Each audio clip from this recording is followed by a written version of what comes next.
¿Se ve la presentación? ¿Aún no? Me parece que no. Sí, doctor. Ok, Sí, pero... ¿Y yo por qué no la veo? Ok. Gracias, Gary. Ahora vamos a confirmar acá. Ajá.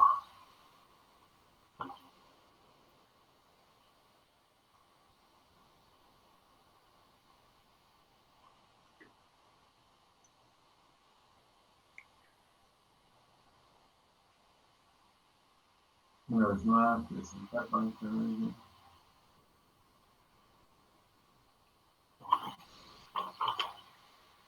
¿El tamaño está bien, jóvenes? Sí, doctor. Ok. Perfecto. Habíamos visto algunas consideraciones referidas a mira, no está completo acá. No se ve completo. Vamos a quitar esto.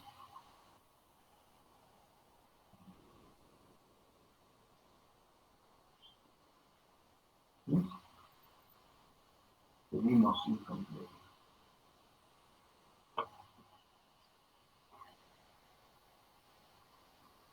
Ahora sí.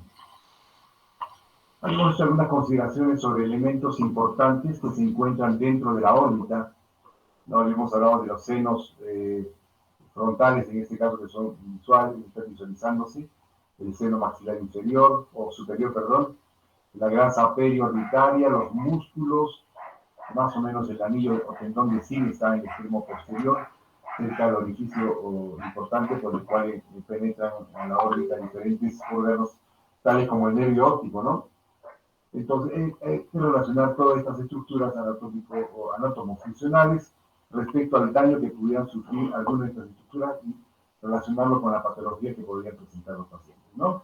Asimismo, hemos visto que el globo ocular, el órgano de la visión, es un órgano par situado en estas cavidades orbitarias y tiene algunas estructuras anatómicas importantes a reconocer y tener en cuenta, ¿no? La túnica fibrosa externa corresponde a la esclera, ¿no? Y a la córnea, ¿no? Son las partes que le dan el soporte estructural al órgano de la visión, ¿no? Esto es lo más duro que tiene el ojo. Esto es importante considerar en el aspecto relacionado con la cirugía refractiva. Muchas personas no gustan de usar lentes porque tienen medidas demasiado altas, porque creen que no es estético, y bueno, una serie de situaciones que pueden hacer que la persona no desee utilizar lentes. En todo caso, esa persona tiene que saber que el ojo es obviamente una estructura anatómica importante y merced a la cual también tiene una capacidad de resistencia, ¿no? Frente a los golpes y qué sé yo, a más de la estructura del ojo que está alojada en la órbita, protegida en la órbita, amoldada y acomodada, digamos, por la grasa perioditaria, la estructura en sí tiene una característica especial. Digamos que la parte más dura, obviamente, hacia adelante va a ser la córnea tiene su capa, ya la conocemos casi, hablaremos en detalle cuando hablemos de histología, tejidos y más adelante en anatomía. Pero digamos que es lo más duro que tiene el ojito, ¿no? Internamente, los órganos que están revisiendo la parte interna de este órgano, tales como el iris, el cuerpo ciliar, ¿no? El iris aquí, el cuerpo ciliar por aquí, la retina, son estructuras mucho más laxas, mucho más delicadas, si vale el término. Podríamos inclusive compararlo muy alegremente con una estructura como gelatina, digamos, como una gelatina. Si ustedes tienen un recipiente, ¿no? Un pocillo, digamos, de esa gelatina ya coagulada, ya hacemos una especie de movimiento sísmico, generamos un sismo en la gelatina, van a ver que se forman una serie de resquebrajamientos que alteran obviamente la estructura, obviamente. Eso lo comparamos con lo que podría significar un traumatismo directo contuso, ¿no? Un puñete, un pelotazo, un codazo, un rodillazo, qué sé yo, algo contundente que afecte la anatomía del ojo, va a generar obviamente este tipo de efecto en todo el globo ocular. cambiando de dirección, obviamente la orientación del eje axial, si es medio alargado, como ves acá, este ojito pierde esa longitud axial y se convierte un poquito más achatado por los polos y se ensancha en el eje superior e inferior. Entonces, cambia esa anatomía por unos segundos, por un minuto, mientras exista la agresión, ¿no? El traumatismo. Entonces, esto puede llegar a generar algún tipo de consecuencias anátomo-funcionales en el futuro. Entonces es importante conocer esto cuando hablemos de estructura-función en el órgano de la visión. Puede que ocurra como pueda que no. No hay una relación directa entre la intensidad del trauma y el daño. Fíjense, es posible que de repente una abuela chocha agarre a su nieto de 1 año, de 2 años, ¿no? En los brazos y empiece a mirarlo, extasiada, maravillada con el nieto. Y el nieto, ¿qué es lo que suele hacer? Ellos agarran la manita, el puño, ¿verdad? Y a ver si vale la pena presentarlo como una imagen. Entonces, más o menos, asumo que yo fuera el bebé, lo agarro, adoptan esta posición, ¿no? Entonces agarran la manito y de pronto dan un golpe sobre el ojo de la abuelita o de la persona que está teniendo en brazos a la criatura. Entonces, esa situación puede generalmente o tangiblemente producir un desprendimiento de retinas, ¿no? Una uveitis traumática, ¿no? Dependiendo del grado y la situación anatómica del ojo también. Si fuera un ojo alto miope, muy probablemente nos produzca un desprendimiento de retina. Puede que no también, pero hay que tener en consideración estas situaciones al momento de hacer la entrevista al paciente cuando llega al consultorio. Bueno, algunas otras estructuras importantes dentro de este globo ocular. Tenemos la córnea, como habíamos dicho. Tenemos también a la cámara anterior, que es este segmento que estoy circunscribiendo con el puntero, con el cursor. Asimismo, acá está el iris, supuestamente, ¿no? Por delante se ve muy tenuemente. Al medio del iris, obviamente, va a estar la pupila, en su diámetro que corresponda, seguido el cristalino suspendido hacia el cuerpo ciliar a través de los ligamentos zonulares, ¿no? Se van a ver, como les digo, más adelante en anatomía. La retina, las arcadas vasculares, ¿no? Las más prominentes son las que van hacia la zona temporal. Delante de ella o hacia zona temporal todavía está la mácula, este punto rosado, ¿no? Hacia atrás va el nervio óptico. Está entre las importantes estructuras a conocer. Entonces, bueno, es fácil reconocer obviamente una imagen como esta que podría corresponder a una tomografía o una resonancia en la que se diferencia fácilmente aquí. Adelante tendríamos, por favor, si alguien quiere empezar a opinar, en vía 2, por favor, esta estructura que estoy señalando con el cursor, ¿a qué nombre tiene? ¿Qué denominación tendría? Dicho esto, lo previo, es cristalino, ¿verdad? Cristalino. Ok, exacto, cristalino. Y esto tendría que ser el nervio óptico. Nervio óptico, perfecto, obviamente, ¿no? Este es el espacio, obviamente, oscuro que transmite, obviamente, la poca reflectividad que tiene el tejido graso que tiene esta zona, ¿no? El tejido graso, el tejido prioritario, el tendón de zinc que van hacia esta zona. Obviamente podría ocurrir un accidente, que haya una fractura en esta zona y podríamos tener una alteración del nervio óptico, la cual se va a traducir obviamente de acuerdo a la gravedad e intensidad que tenga ese daño en el nervio óptico. Vamos a tener posiblemente una alteración parcial o total de la visión de ese ojito. Sin mayor alteración a nivel del globo ocular. La lesión es más posterior, obviamente, ¿no? Entonces es una situación que correspondería a este nivel justamente en el agujero óptico, ¿no? Foramen óptico por donde pasa el nervio óptico. Entonces, la estructura esta puede estar alterada parcial o totalmente, generando obviamente distintos grados de compromiso de la agudeza visual.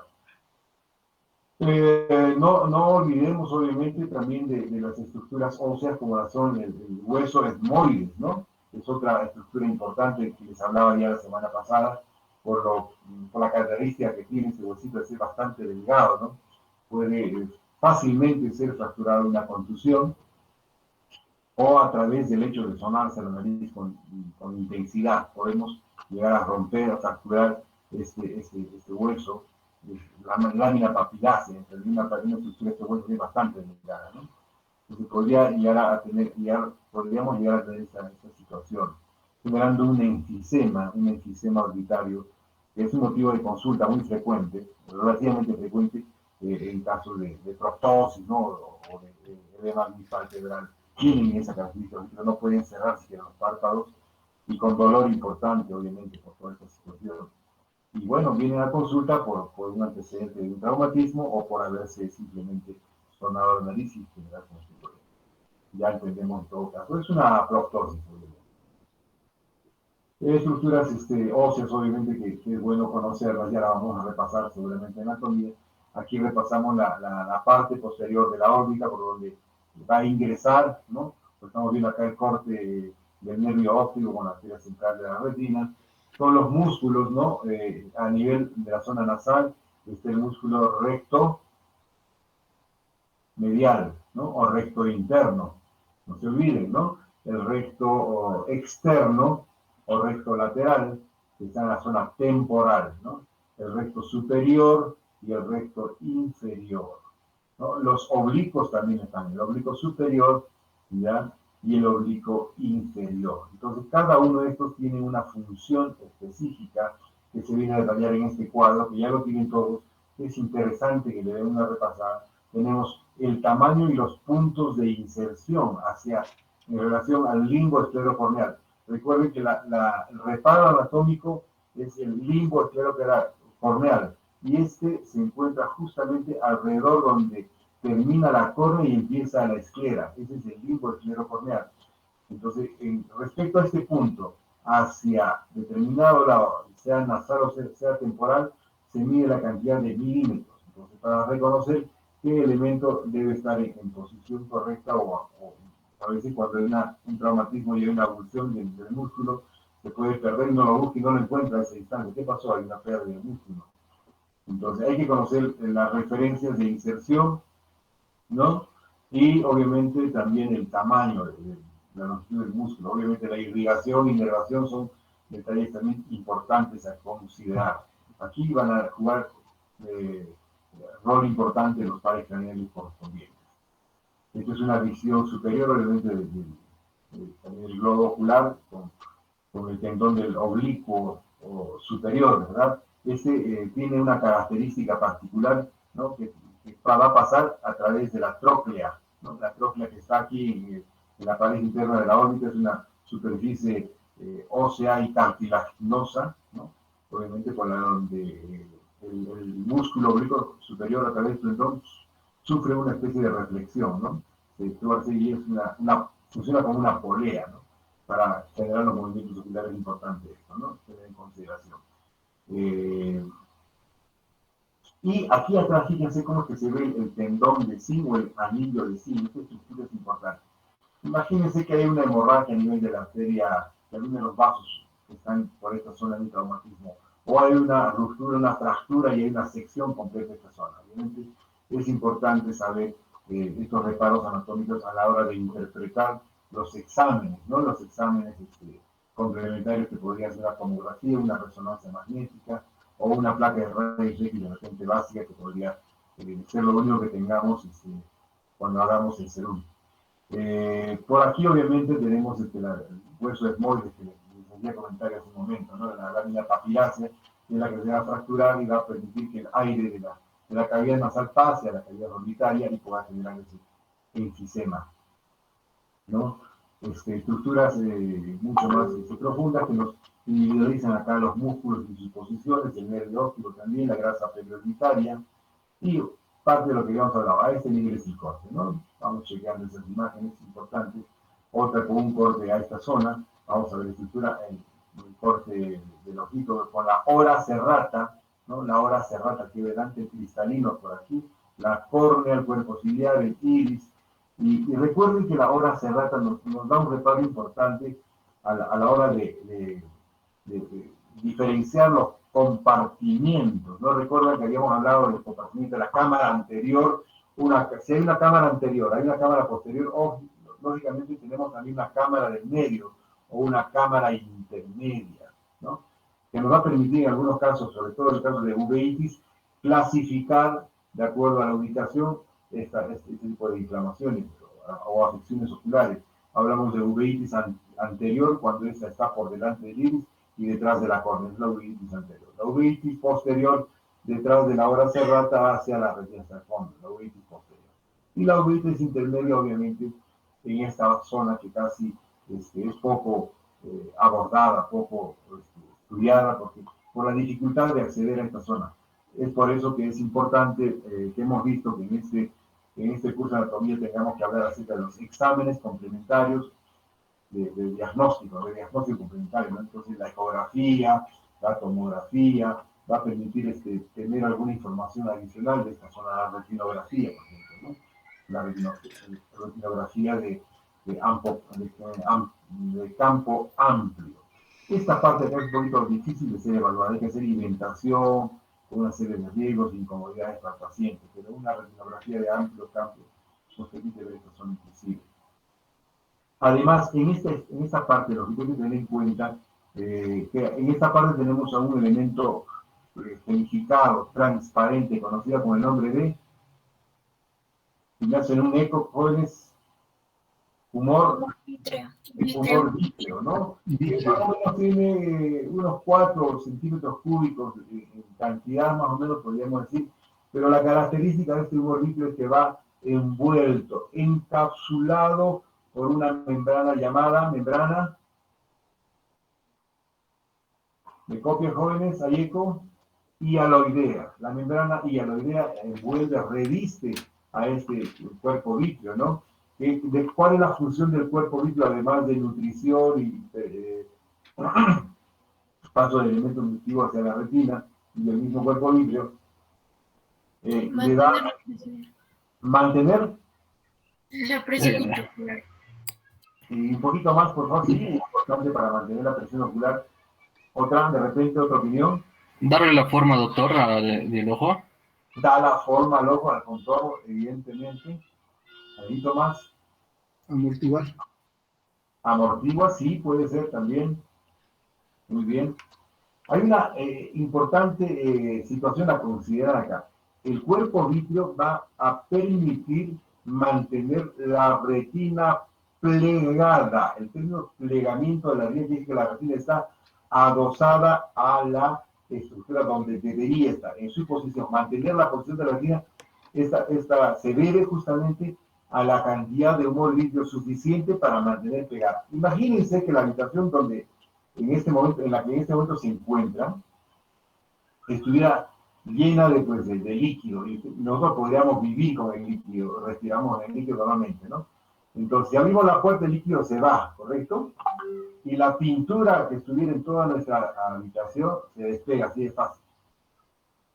Si devolvemos esa cantidad de líquido a la habitación, la pintura se vuelve a pegar, como una membrana. Eso es la retina, ¿ok?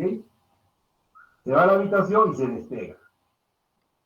Entonces, fíjense que un traumatismo ocular contuso podría llevar, obviamente, a un desprendimiento de retina por una descompresión brusca de esta cámara, de este compartimiento. ¿Ok? También en el compartimiento anterior hay humor acuoso, que no necesariamente es humor vítreo, que también podría llevar a una descompresión brusca de toda la superficie ocular y generar también un desprendimiento de retina. Todas estas presiones están compartidas, tanto en la presión, en la cámara anterior y la cámara posterior. Pero quería conversar más del humor vítreo, del cuerpo vítreo, del cuerpo gelificado, ¿no? Este tema es importante para que podamos interpretar algunas molestias que son muy frecuentes, mucho más frecuentes a partir de la tercera década, cuarta, quinta década, y en algunas personas menores también. Y se refiere a la manifestación o la molestia que el paciente acusa y dice, doctor, veo unas manchas, como unas mosquitas que están volando, ¿no? Están ahí, y creo que el ojo está sucio limpio, pero siguen ahí. Se mueven de un lado, a veces desaparecen y ni las veo, pero a veces aparecen. Porque son las famosas moscas volantes o las miodesopsias, ¿ok? Moscas volantes o miodesopsias. Estas se van a producir y merecer a la alteración justamente de este segmento, de la membrana hialoidea, que se empieza a desgarrar, empieza a liberar algunos de sus fragmentos y estos van a van a estar libremente flotando en el cuerpo vítreo. Y recuerden que esta imagen que vemos aquí arriba, esta imagen en línea horizontal, que cruza todo el ojito, entonces es también semejada a la línea que podemos identificarla como el eje visual. Entonces imagínense que hay una mosquita volante que esté por acá, un cuerpo gilificado, una degeneración del cuerpo vítreo que esté volando aquí abajo. ¿La vamos a poder ver? No, porque no está en el eje visual. Pero si pasa por el eje visual, va a ser evidente. Si vuelve a pasar por acá, la vamos a ver. Si está fija en esta zona, pues obviamente va a ser algo que está enganchado, encapsulado o fijo en alguna parte y no le va a permitir moverse y se queda acá. Entonces vamos a verlo permanentemente. Entonces correspondería de repente hasta a un escotoma, ¿no? Pero los escotomas que lo vamos a ver más adelante, vamos a tratar de identificarlos como lesiones de diferentes partes del cuerpo.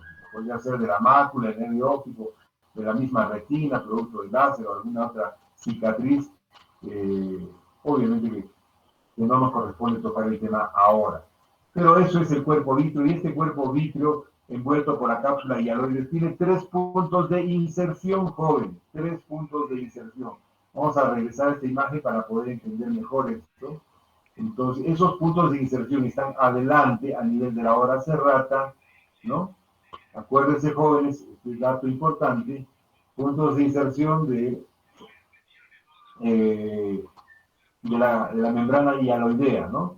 A nivel de hora serrata, atrás a nivel del nervio óptico y otra más importante aún, punto de anclaje a nivel de la mácula. Estos 3 puntos de inserción son importantes tener en cuenta, jóvenes. ¿Ok? Listo, sigamos con nuestras imágenes. Entonces vamos a ver que hay diferentes tipos anatómicos, de acuerdo a la etnia, de acuerdo a las características, ¿no? De los pacientes y a la edad también. Este es un ojito de repente que vamos a ver las faneras. ¿Cuáles son las faneras? Las pestañas, la ceja y los anexos, ¿no? Del ojito. El párpado superior, ¿no? Tiene cierta angulación característica, ¿se dan cuenta? La pestaña esta tiene una característica más femenina, ¿verdad? Siendo que la pestaña masculina es más recta, la pestaña femenina tiene siempre una angulación que buscan encontrarle siempre las damas, obviamente, para poder diferenciar, obviamente, le da más detalle a la ceja. Eso obviamente no con afán de discriminar, pero más o menos eso es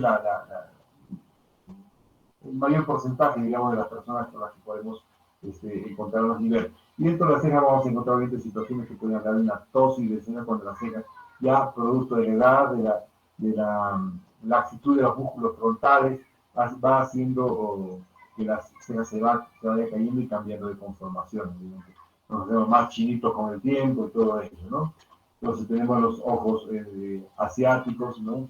Con un párpado, fíjense, que llega inclusive a cubrir, ¿no? Parte de la carúncula, ¿no?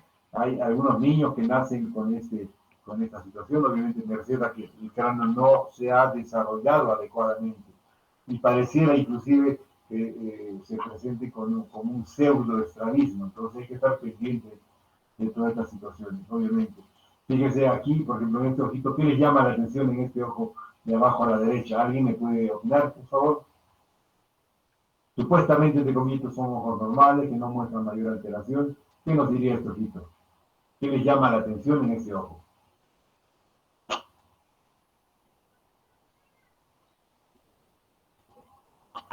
A ver, Iván, ¿o alguien? El iris está un poco, no está centrado, doctor. El iris no está centrado. Un poquito va por ahí, va por ahí. Algo no está centrado, evidentemente. ¿Qué más?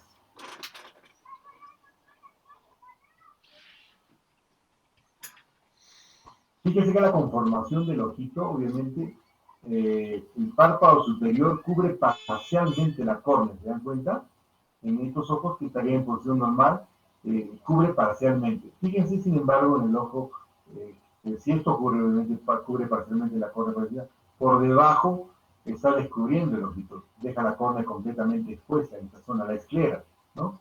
A este signo se le llama con el nombre de scleral show, ¿no? Se muestra, se evidencia la esclera.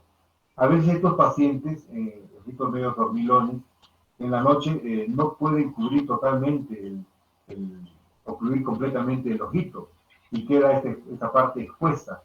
Y hay una serie de resecamientos que sube el ojito pues, en la noche, ¿no? Entonces, siempre que veamos lesiones de este tipo, hay que sospechar de que en la noche estos pacientes no van a cubrir el ojito. Y vienen con ojos rojos, con algunas molestias, obviamente, y generan incomodidad, ¿no? Entonces hay que hacer algún tipo de reparación a ese nivel. Puede ser por una laxitud del canto externo que se relaja un poquito y un extropio senil, inclusive podría ser, ¿no?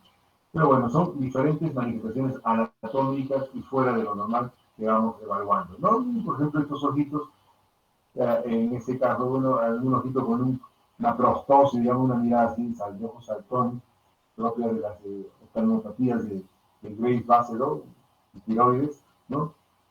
Parálisis faciales, obviamente, ¿no? Aquí herniación grasa, fíjense, hablábamos en algún momento de la cantidad de grasa, recuerdan esta imagen, ¿no? Cuando hablamos de la debilitación de los tabiques, ¿no? De los tabiques que están guardando aquí el espacio, ¿no? Este es un tabique, el superior y el tabique inferior, de acá que es más largo. Cuando este se debilita, la grasa periorbitaria, disculpen ustedes, va a protruir, va a prolapsarse hacia adelante. Entonces, eso nos puede generar algún tipo de incomodidad. Por arriba y por abajo, obviamente, generando, obviamente, este tipo de situaciones en los pacientes. ¿Ok?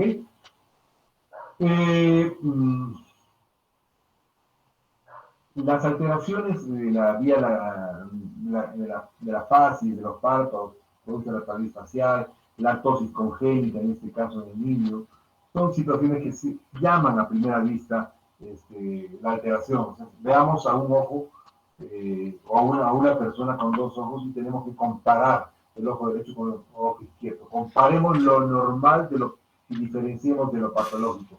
Por ahí empezamos a hacer ya un poco de semiología, ¿no? De observación. Recordemos las características de inserción y de ubicación de los músculos periorbitarios, ¿no? ¿No?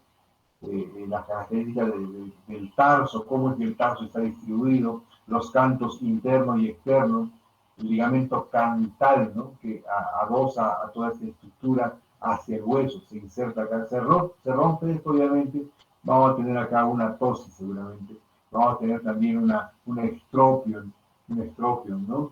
Las situaciones de contracción de esta zona van a llevar de repente hasta un entropio, lo inverso, ¿no?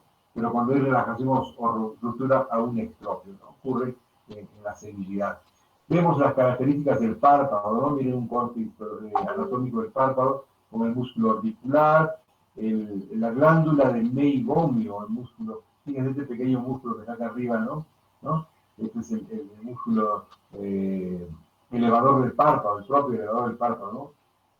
El orbicular, el elevador, la característica cuando se obstruye la glándula del meigomio, que está acá, fíjense esta glándula del meigomio, tiene la función de producir un elemento oleoso que va a formar parte de la película lagrimal, ¿no? Cuando este se obstruye a nivel de su válvula de desfogue acá, la glándula sigue trabajando, sigue produciendo la grasita y se forma el elemento conocido como chalacio, ¿no? El chalacio. Cerca está el bulbo, obviamente, piloso, ¿no? De la pestaña. Y cuando esta se va a infectar, obviamente, a nivel de las glándulas del seno, a nivel del bulbo, vamos a tener el orzuelo, ¿no? Que es uno de carácter infeccioso y el chalacio es de carácter obstructivo inflamatorio, simplemente, ¿no? No es infeccioso. Puede infectarse, obviamente, sobreinfectarse, pero originalmente no corresponde a este tipo de... Y bueno, acá repasamos esta cápsula, esta membrana que se llama, ¿cuál es el nombre que le habíamos puesto, jóvenes? La membrana hialoidea, ¿no? La membrana hialoidea. Hialoides, si quieren pueden llamar en singular, ¿no? Obviamente. Cualquier ruptura a este nivel produce un desprendimiento de la membrana hialoidea y uno puede ver inclusive a la ecografía identificar qué es. Puede asemejar a un desprendimiento de retina, pero tiene diferencias, ¿no? Y vamos a ver más adelante. Acá se ve con un poquito más detalle la zónula, que son unos ligamentos pequeños que suspenden al cristalino en esta posición, ¿no? Por aquí delante está el iris, el cuerpo ciliar con, ¿no? con sus procesos ciliares en esta parte que estoy graficando, estas digitaciones, que es donde se va a producir el humor acuoso, recuerden el humor acuoso, y su función importante para mantener formada la cámara anterior, ¿no? Se forma aquí, pasa a la cámara anterior por esta zona, y se elimina a través del ángulo camerular, ¿no? Una estructura importante en el proceso de entendimiento de lo que significa glaucoma. Entonces, conociendo estas estructuras, vamos a poder identificar algunas lesiones que van a poder llegar a emergencia en nuestras manos en algún momento, traumas oculares, con compromiso de párpado, ¿no? De párpado con compromiso de borde inclusive, ¿no? O puede ser solamente piel, como en este caso, ¿no? Traumatismo, que fíjense, este traumatismo, ¿qué les llama la atención? ¿Qué signos ya podríamos describir en este que estoy señalando con la flecha por acá? Tenemos, por ejemplo, una herida palpebral, diríamos, ¿no? Una herida palpebral en el borde, aparentemente con compromiso de borde y vía lagrimal. Podría ser por la ubicación. Recuerden que aquí tenemos los puntos lagrimales superior e inferior, ¿no? Que se canalizan, se juntan y se abren a través del saco lagrimal y van hacia el meato medio. Ok, entonces tendríamos una herida, ¿no? ¿Cómo describiríamos esta herida aquí arriba? ¿Verán alguien que se anime? Digamos, están haciendo la guardia, están haciendo su internado en cirugía, les pasa a un paciente. ¿Cómo lo describen? Paciente refiere traumatismo ocular y se evidencia lo siguiente. ¿Qué dirían?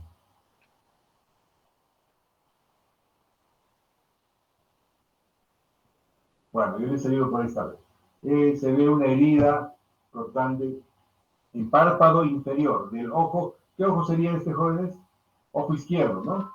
El ojo izquierdo, ¿no? Al parecer aquí hay compromiso de borde, no hay, no está íntegro por acá. Vía no lo sabemos. Entonces amerita una atención por oftalmólogo, obviamente de acuerdo, entonces el médico va simplemente a confirmar la situación, va a bajar a ver el paciente si evidentemente está usted describiendo la lesión, está describiendo adecuadamente la lesión. Entonces, ¿qué le puede, a ver, si el médico le pregunta, ¿y cómo está? ¿Solamente es el párpado o hay algo más? ¿Cómo está la córnea? ¿Cómo se ve acá la córnea? La córnea se ve aparentemente intacta, ¿verdad?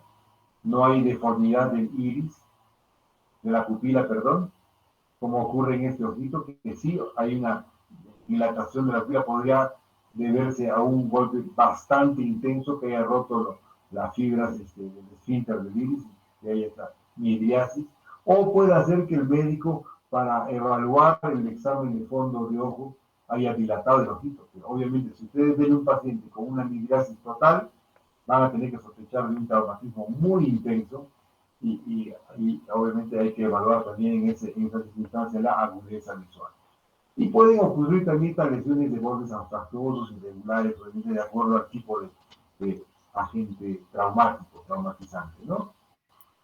Esta es la herida que habíamos visto anteriormente, individualmente la vemos todos. Aquí está la referencia de la vía lagrimal. Vean cómo es que el conducto lagrimal, el naso lagrimal, atraviesa toda esta pared ósea interna, ¿no? Detrás del unguis o lagrimal, ¿no? Punto superior, punto inferior, saco lagrimal y conducto lagrimal, ¿no? Por acá tenemos una válvula que puede realmente contener la lágrima en un momento, pero lo normal es que uno se eche una gota o ejerza la libertad de pegarse unas lágrimas y tragar lágrimas, ¿no? Eso me refiero a que la lágrima que se forma en esta zona pasa a través de los puntos lagrimales, al saco lagrimal, y de ahí se pasa hacia la vía nasal y se desemboca en su lugar. Entonces, una ruptura a este nivel puede generar un compromiso de la vía lagrimal acá. Perfecto. O aquí también, pues eso hay que recanalizar y es un proceso obviamente que amerita todo el proceso quirúrgico. Aquí seguimos, ¿no? Con todos los elementos. Miren, este es el canto interno, obviamente, donde el ligamento cantal llega a insertarse en la pared ósea, ¿no? Eso es. Más estructuras relacionadas obviamente con todo lo que significa el proceso de anatomía que van a desarrollar obviamente más adelante. Hablamos del cristalino, las partes, lo importante de la línea. A ver, recordemos esto a lo que ya hemos llamado eje visual, ¿no? El objetivo aquí al frente, una línea imaginaria que cruza de manera tangencial hasta llegar a la mácula, ¿no? Entonces, ese es el eje visual. Pasa por la córnea, si quieren más explícitamente, por la película lagrimal que está delante de la córnea. ¿Y por qué la película lagrimal, doctor, es importante? Claro que sí. Creen que la agudeza visual de un paciente con una blefaritis, que es una inflamación aguda o crónica, o una conjuntivitis aguda o crónica, que es una inflamación del segmento anterior, estos dos procesos van a alterar la agudeza visual. No será gravemente, pero sí van a alterar de alguna manera en una dioptría que se podría considerar en el orden de los 0,25 hasta 0,50, en positivo o en negativo, no sabemos, una de las dos. Pero la agudeza visual del paciente no va a ser la misma cuando tenga la patología de la blefaritis o la blefaroconjuntivitis que cuando el paciente esté sano, ¿no? Esa es la diferencia entre hacerle una refracción a un paciente en un momento inadecuado o a un paciente preparado, básicamente, ¿no? Entonces, la película de animal sí cumple hay muchos autores que avalan, obviamente, que cumple un rol importante al efecto de la refracción. La córnea tiene su capacidad refractiva, ya la vamos a analizar en detalle en adelante cuando se hable de estos elementos. La cámara anterior con el humor acuoso tiene su índice refractivo. Asimismo, el cristalino, fíjense, el cristalino, ¿no? Y el cuerpo vidrio tiene su índice refractivo. Entonces, este es el eje visual, jóvenes, no olviden ese tema. El eje visual llega directamente a la mácula donde se va a formar la imagen. Esta imagen es compartida obviamente con todas las células de la retina y luego a través de las células ganglionares van a pasar hacia el nervio óptico, que a través de la vía óptica, que no es lo mismo que el eje óptico, que el eje visual, llega hasta la corteza, el área 17, ¿no? De la lóbulo occipital, ¿no? Y obviamente va a sufrir todos los fenómenos que se entienden en el tema más adelante que se conoce como fisiología de la visión. Es esto, obviamente, ¿no? Y el cristalino transparente permite el paso adecuado de estas imágenes. El cristalino ya no transparente o el cristalino cataratoso, entonces va a tener cierto grado de dificultad de permitir el paso de estas imágenes. Cuanto más oscura esté entonces la imagen, entonces más difuminado va a ver el paciente, va a ver menos, ¿no? Cuanto más avanzada esté la catarata.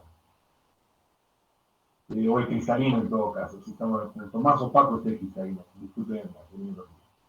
Ok, entonces, ¿qué pasa acá? No, me bajaron el 50%, recién 29,33. Vamos acá.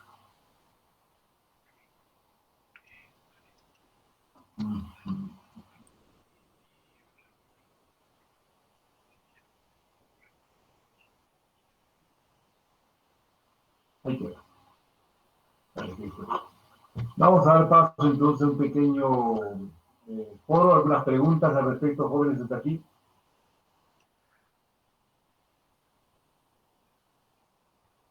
Si todavía están despiertos, jóvenes, no se me han dormido. No, No, doctor. ¿Sí? Un cafecito, por favor, para levantar la tarde. Claro que sí. ¿Todo claro? ¿No hay preguntas? Dejamos de compartir. Vamos a hacer la pregunta entonces a manera de ejercicio, ¿no? Vamos a fijar conceptos. Por favor, sírvanse escribir en el chat lo siguiente, ¿no? Vamos a suponer que un paciente acude a la consulta por un incremento brusco, ¿no? Del volumen del ojo derecho, del volumen orbitario del ojo derecho, ¿no? Entonces, el paciente acude a consulta y dice que ha tenido un traumatismo, un pelotazo, y estamos viendo un incremento, una proptosis inclusive brusca del ojo derecho. Llega por emergencia, lo ven ustedes, y un joven de 17, 18 años que estuvo jugando un partido de fútbol y recibió un pelotazo en el ojo, justamente en la cara, en el rostro, y bueno, casi lo desmaya y se viene por consulta porque está el ojo hinchado. ¿Qué se les ocurre que pudo haber ocurrido ahí?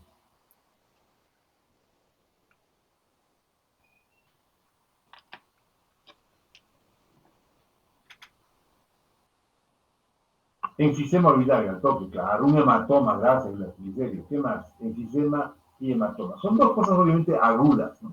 Muy bien. Las dos cosas son agudas. Válidas las dos preguntas, gracias.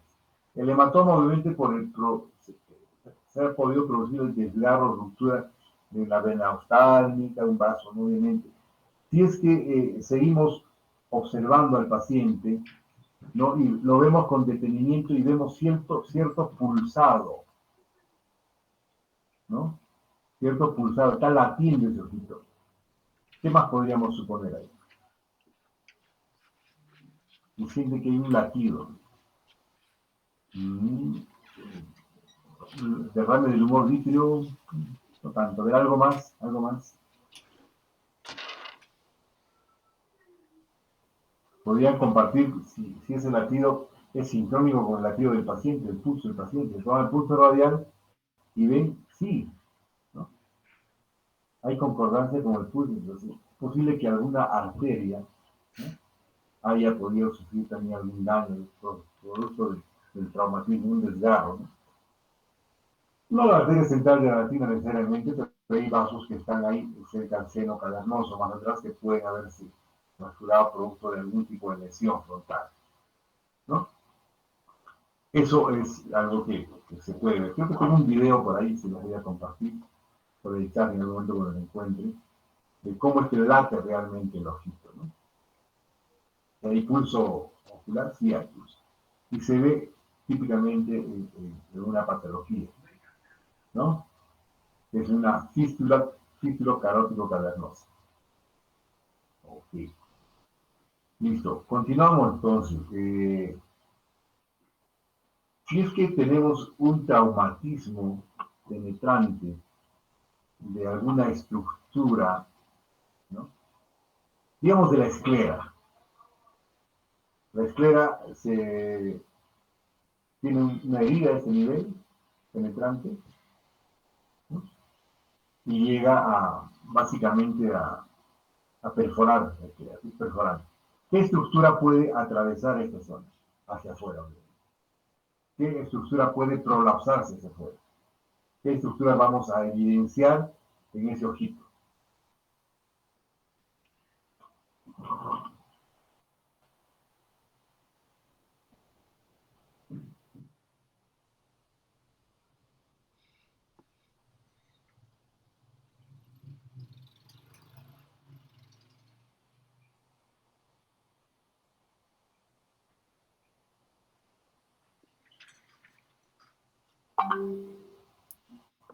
Desprendimiento de iris, puede prolapsar el iris, el iris, cuerpo ciliar, obviamente. Aquí tengo más de iris. Sí, el iris, ¿no? Cuando hablamos de iris, vamos a compartir esta imagen. Estamos llegando a 2:50. A las 3, por favor, empezamos con, vayan teniendo listo el tema de embriología y histología, por favor. Jóvenes, a quienes les corresponde ese tema. Entonces vamos a compartir estas imágenes.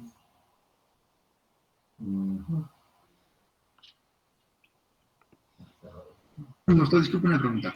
Dime. Este, tiene una cobertura, pues, el humor vítreo, ¿verdad? Y así como esa cobertura no tiene el humor acuoso. El humor acuoso está libre de movimiento. Ya, cuando tenemos una herida de córnea, por ejemplo, vamos a ver estas imágenes. Primero compartiremos toda la pantalla. Y acá tenemos esto acá.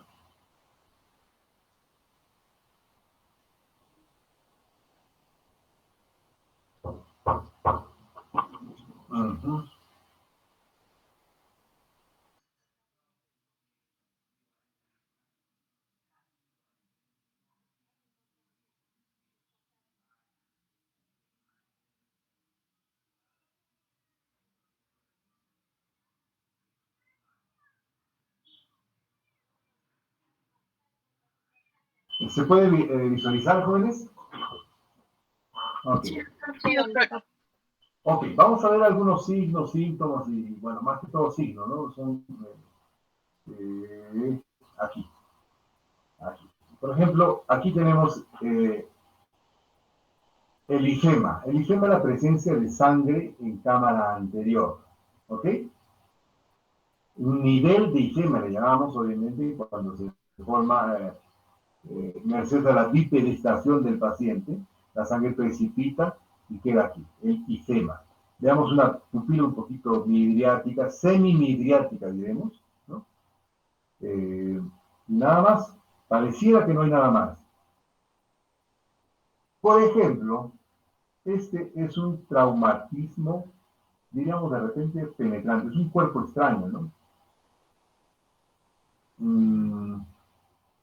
Cuando hay este tipo de situaciones, obviamente, vamos a encontrar en el ojo una serie de situaciones eh, que van a decirnos qué tan grave es el trauma ocular. Vamos a ver una hiperemia conjuntival, generalmente en 360 grados entre los ojos. Cuando vamos a hacer seguramente la evaluación con la biomicroscopía, vamos a encontrar una celularidad incrementada dentro de la cámara anterior, a lo que conocemos con el fenómeno de Tyndall. Podríamos encontrar de repente hasta una catarata traumática, ¿no? Es cierto que este podría ser un clavo, obviamente, y signos como ese. Pero fíjense acá, el iris está un poquito dilatado, ¿no? Está también en semimidriasis, eso es lo que llamamos. Una midriasis total es cuando el iris está plegado, lógicamente, hasta esta zona, ¿no? Casi todo la parte que debería corresponder al iris está plegada hacia el limbo esclerocorneal y una dilatación completa. Es una midriasis total. Acá sería una semimidriasis también. Entonces, por ejemplo, seguimos viendo traumatismos. Y esta sería una semimidriasis, ¿no? O una midriasis un poquito más grande, ¿se dan cuenta? Pero puede ser merced a una dilatación farmacológica. Sería midriasis farmacológica. Y midriasis espontánea. Eso van a diferenciar ustedes cuando le digan al paciente. ¿Ha sido usted evaluado por un oftalmólogo previamente? ¿Le han echado alguna gota al ojito para hacer algún examen? Sí, doctor, me ha hecho examen en fondo de ojo. Perfecto. Entonces justifica la midriasis. Pero si no ha sido evaluado previamente por un oftalmólogo y no se ha hecho ninguna gota y encontramos este detalle, hablaremos obviamente de una midriasis no farmacológica, ¿no? Que no ha sido provocada por un medicamento. Entonces, eso nos explica el daño pues, potencial del ojito, la gravedad nos va a indicar. Es un indicador de gravedad. Por ejemplo, este es un ojito, una cámara anterior. Fíjense, jóvenes, la diferencia que hay entre esta córnea de acá y estas de acá. ¿Qué les llama la atención? La transparencia, ¿no? Fíjense cómo el iris acá se ve como deslustrado, más opaco, ¿no? Acá se ve mucho más claro el iris, aquí también. El reflejo de la luz es más brillante. Acá también se ve más transparencia de los órganos que están subyacentes, del iris sobre todo, ¿no? Aquí un poquito deslustrado. Esto se debe al edema de la córnea, es el famoso edema que no nos permite ver adecuadamente lo que tenemos detrás. Obviamente una córnea debe permitir, como en estos casos, ver adecuadamente qué es lo que tiene atrás. Es el iris. Se ven acá los pliegues, las cristas del iris, ¿no? El color del iris, y se ven las características definidas, cosa que aquí no se ve. Ok, más imágenes, más imágenes. Es un trauma ocular penetrante. Miren, cuando me hablabas del humor acuoso y qué es lo que lo envuelve, pues evidentemente no hay quien contenga el humor acuoso, es la córnea, básicamente. Entonces, aquí lo que hay es la penetración ¿no? De un clavo, parece ser, o una aguja, o lo que tú quieras, ¿no? Que está penetrando el ojo. Obviamente, si sacas el clavo, inmediatamente lo que va a salir es chorreando el humor acuoso, ¿no? Que seguramente está saliendo gota a gota y podría generar un aplanamiento de cámara, una atalamia. Tomen nota, jóvenes. ¿Qué es la atalamia? Es la pérdida de la conformidad de la conformación de la cámara anterior, ¿no? La córnea se adosa al iris. Eso es lo que ocurre en la atalamia. Por su parte, ¿qué les llama la atención acá? ¿La córnea sigue siendo transparente? No, ¿verdad? No nos permite ver con adecuada transparencia la estructura subyacente que es el iris. Perdón, claro, el iris, la pupila. Pero ¿por qué? ¿Qué nos llama la atención acá? Una alteración en la característica del estroma corneal. ¿Qué creen que sea esta cosa que vemos acá? Es una perforación corneal. Esto puede ser una úlcera, ¿no? Una úlcera de cualquier tipo, hay que investigar obviamente. Acá dicen traumatismo ocular, ¿no? De hecho protegido y demás. Pero es una úlcera, obviamente. ¿Qué se llama estos jóvenes? Recuerden hace poco, ya está con el nombre ya arriba. IFEMA, ¿verdad? Nos repetimos. Esta es una iridectomía que le han hecho seguramente un paciente operado de glaucoma probablemente. Puede sangrar un poco y puede ser un IFEMA secundario de esta cirugía. Este IFEMA no se maneja, es una observación. Se reabsorbe unas 24, 48 hasta 72 horas. Si el IFEMA, los controles obviamente son diarios, si el IFEMA incrementa en nivel, quiere decir que está sangrando, quiere decir que el paciente no hace buena coagulación. Ojo, hay que manejar ese tema, ¿no? Pero normalmente esto, como le digo, se suele absorber.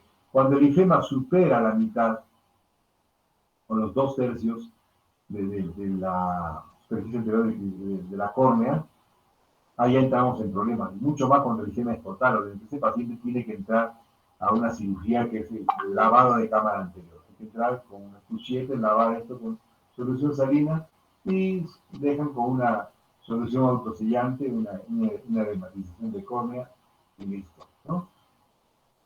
Y bueno, jóvenes, nos acercamos a la presentación ya de los temas que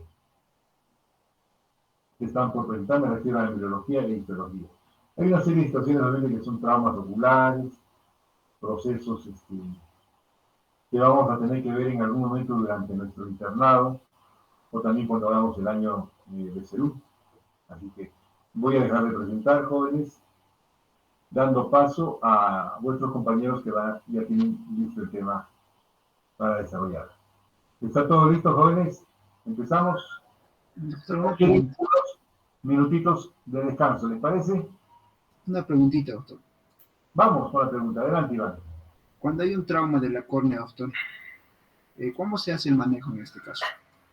Ok, recordemos que los traumatismos oculares, los contusos, es decir, al que te refieres sería un trauma contuso, sería un trauma penetrante. Lo primero que va a ocurrir posiblemente sea una abrasión de la córnea. La córnea tiene en su superficie externa una capa conocida con el nombre de epitelio, que está encima, epitelio. Puedes seguir presentando y lo dejas en stand-by, amigo. Ese epitelio es fácilmente abrasionable, se puede abrasionar fácilmente. Una pestaña puede generar una abrasión corneal. Un arañazo obviamente mucho, un pelotazo, un raspón en el ojito genera mayor abrasión. Un cuerpo extraño pequeño dentro del ojito que se adosa en el párpado puede el párpado generar durante el parpadeo abrir y cerrar el ojo, generar sensación de cuerpo extraño y generar una abrasión de la córnea. También es importante entonces considerar todo. Es un trauma ocular, pero el trauma ocular contuso, posiblemente al que tú te refieres, obviamente lo que va a generar es una inflamación de todo el segmento anterior, ¿no? Y la inflamación obviamente va a poder ser evaluable, va a poder ser medible a través de la examinación, si quieren, vale el término. Me sonaba un poco raro la palabra examinación, pero sí es pertinente. Puede ser el examen también, si quieren, la examinación en activo del segmento anterior. Usted va a encontrar una inflamación del segmento anterior, obviamente representada por la cantidad de células en el segmento anterior.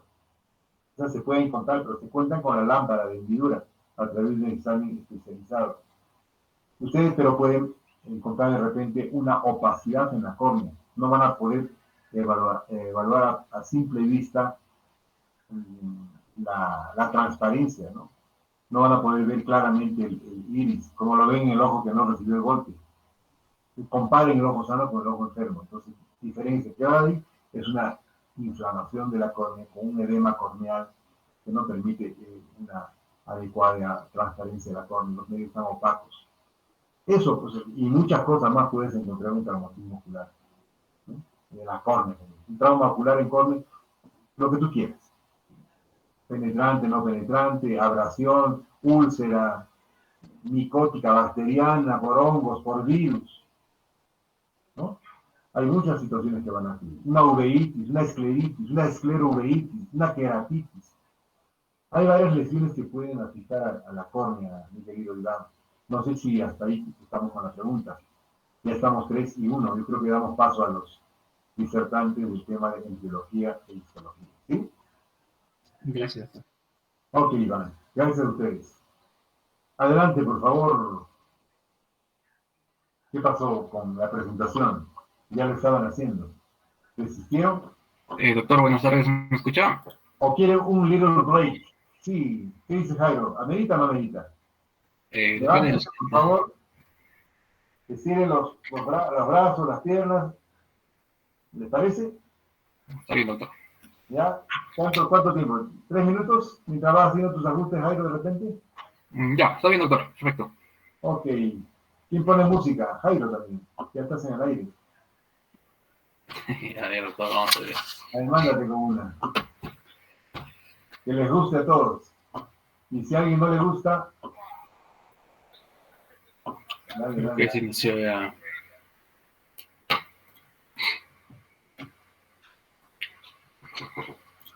Todo estéreo te pasa. ¿Se Gracias. escucha, doctor?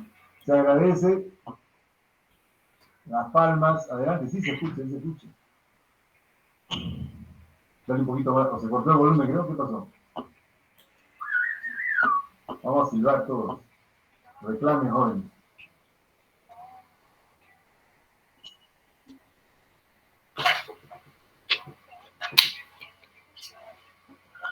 No está rezando Cerati ahí. No, no se le escucha nada. Tranquilo, joven. Relájese un momentito. ¿Se escucha, doctor? No se escucha, papá. Uy, ya. Ahora sí. Lástima. El volumen estaba bajado. No te preocupes. Tranquilo. Ya, La doctor. intención es lo que vale. La intención es lo que vale. Un break, jóvenes. 3-6, arrancamos. Un stand-by, por favor. Okay.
¿Qué tal, jóvenes?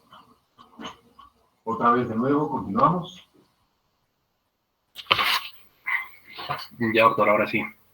Ok. Gracias, Jairo. Cuando guste. Ya, doctor, buenas tardes, compañeros, buenas tardes. En esta ocasión, yo y mi compañera vamos a presentarles el tema de embriología y histología ocular.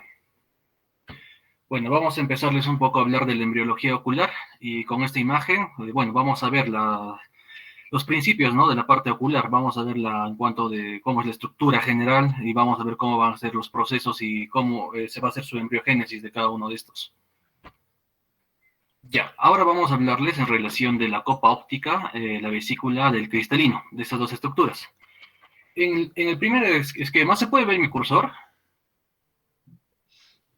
Sí, se evalúa, se ve. Ya, vamos a hablarles en el primer esquema, sobre todo sobre los periodos del desarrollo humano. Acá, como podemos ver, vamos a dividirlo en 3 puntos. Vamos a ver de 0 a 2 semanas, que va a ser el periodo preembrionario, ¿no? Que este periodo, bueno, básicamente consiste en la división. ¿Crees que podrías convertir en láser tu cursor? Hay una opción, me parece, ¿no? Es ahí mismo, Jairo, en la presentación, al poner la pantalla a la mano izquierda, en la esquina izquierda de abajo. Con calma, no hay problema. Ahí, láser. Este creo, ¿no? Sí, ahora sí se ve. Ya, en este esquema vamos a ver sobre todo, vamos a dividirlo en 3 periodos. El primer periodo va a ser de las 0 a 2 semanas, que este periodo consiste sobre todo en el periodo preembrionario. Acá vamos a ver sobre todo las fases de la división de celular, la mórula, blástula, ¿no? Luego vamos a hablar de un segundo periodo que va desde de la tercera semana hasta la octava semana. En este periodo viene a ser el periodo, bueno, embrionario, que básicamente consiste en la organogénesis, en la histogénesis. Acá nosotros nos vamos a abarcar para poder avanzar en cuanto al desarrollo ocular, ¿no? Vamos a ver que sobre todo en la etapa 22, en el prosencéfalo, los ojos van a aparecer como un par de surcos a ambos lados del prosencéfalo. Acá, como podemos observar, acá y acá, van a aparecer en forma de surco óptico. A los 24 días, vamos a ver, tras el cierre de este tubo neural, estos surcos van a formar 3 evaginaciones, como podemos observar acá. Una evaginación, otra y otra. Estas evaginaciones que, bueno, se forman en el prosencéfalo, que se van a llamar las vesículas ópticas, ¿no? Bueno, asimismo vamos a ver que también a los 24 días vamos a ver que estas vesículas ópticas entran en contacto con el ectodermo superficial. Como podemos observar acá, esta vesícula óptica se va a ir tanto para la parte anterior y va a llegar a un punto en que va a entrar en íntimo relación, ¿no?, con este ectodermo superficial, produciendo cambios para la formación del cristalino, esto sobre todo a los 28 días. Ya, ahora vamos a ver que estas vesículas ópticas a la 32ª día se van a invaginar, ¿no?, para poder transformarse en la capa óptica de pared doble. En esta segunda imagen podemos observar sobre todo esta invaginación y esta capa doble, que va a ser una, que va a ser la más externa, la capa pigmentaria, y otra más interna, que va a ser la capa sensorial, y que posteriormente les voy a explicar a qué se va a convertir, ¿no? Y entre estas dos capas, tanto la pigmentaria como la sensorial, está separado en los 32 días por un espacio intrarretiniano. Luego vamos a ver que a los 34 días va a desaparecer la luz de esas dos capas, ¿no? Y se van a posteriormente unir. Esta invaginación va a incluir también un segmento tanto de la superficie inferior, de la fisura de la coroides, lo cual que va a permitir que esta arteria hialoidea pueda llegar hasta la porción más interna, hasta en relación con la copa óptica, ¿no? Ya. Luego vamos a ver que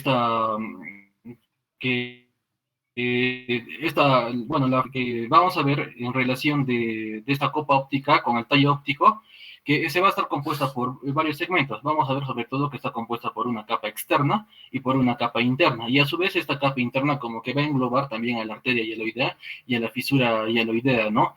Esta imagen va a ser importante para explicarles posteriormente en cómo va a ser la comunicación, sobre todo del nervio óptico. Y vamos a ver que en el 28º día las células del ectodermo superficial, que se van a encontrar en contacto con estas vesículas, van a comenzar a distenderse, ¿no?, para poder formar este placoda del cristalino. También hay que saber que esta placoa del cristalino se imagina convirtiéndose en la vesícula del cristalino. Ya, ahora les voy a hablar en relación de la retina, el iris y el cuerpo ciliar. Como les comenté anteriormente, vamos a ver que está compuesta por dos segmentos, ¿no? Una capa pigmentaria que es más externa, que esta va a ser la copa óptica, ¿no? Y una capa más interna que va a ser la sensorial. Ahora nos vamos a encargar de hablar en relación de esta capa sensorial. Acá vamos a dividirlo sobre todo en dos partes, ¿no? Una 4/5 partes, que acá vamos a ver que va a ser la capa sensorial o neural, también conocida como la interna. Y bueno, acá vamos a, pregunta para el público, ¿qué pueden observar en este esquema, ¿no? En relación de estas células que van a ser, las 4 unidades y versus las otras. No sé qué me puedan decir. Los conos y bastones. Ya. Esto es importante para entender un poco del esquema. Vamos a ver la relación de los conos y los bastones. ¿Por qué? Porque vamos a ver que, bueno, en ese esquema nos hablan solo de 4 unidades, ¿no? Que van a ser los conos. Los conos se caracterizan por eso, sobre todo, en pequeña cantidad a nivel o versus los bastones, pero estos tienen una ventaja que van a ver, su función es sobre todo para el día o para los colores, ¿no? Y los bastones versus estos vamos a ver también que son en más cantidad que se van a encontrar, pero estos tienen sobre todo más efectividad, sobre todo en la parte oscura, ¿no? Ya, con esta siguiente imagen vamos a ver que vamos a encontrar estratos también. En la parte más externa vamos a ver que está compuesta por la capa de conos y bastones, luego vamos a encontrar por la capa nuclear externa, luego se va a encontrar la capa nuclear interna, que se caracteriza por tener núcleo de células que van a ser bipolares, ¿no? Luego, yendo más inferior, vamos a encontrar la capa de células ganglionares y vamos a ver que también vamos a tener las fibras del nervio óptico. Estas fibras del nervio óptico sobre todo van a converger para posteriormente también estos axones formar al nervio óptico. Junto a esta capa vamos a encontrar también otro segmento que es importante, que esta es la capa de manto, que genera neuronas y células de soporte. Van a brindar todavía el soporte, ¿no? De la capa nuclear externa. Y también vamos a encontrar también de la capa nuclear interna de las células ganglionares y sobre la superficie de esta vamos a encontrar una red fibrosa que va a contener los axones neuronales, ¿no? Que se van a proyectar. Ya, luego vamos a encontrar en el otro segmento de esta capa interna que es conocida como la parte ciega de la retina.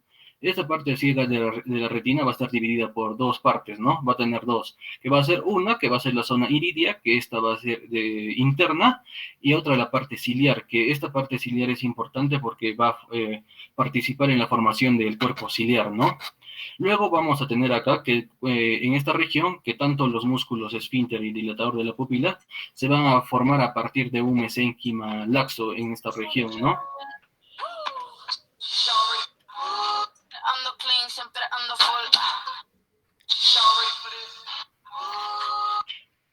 Ya, luego vamos a ver también en relación en esta parte del iris, que va a estar constituido sobre todo por una capa externa, que va a ser, no tiene pigmento, y una capa de tejido conectivo que es vascular, que esto les voy a explicar posteriormente.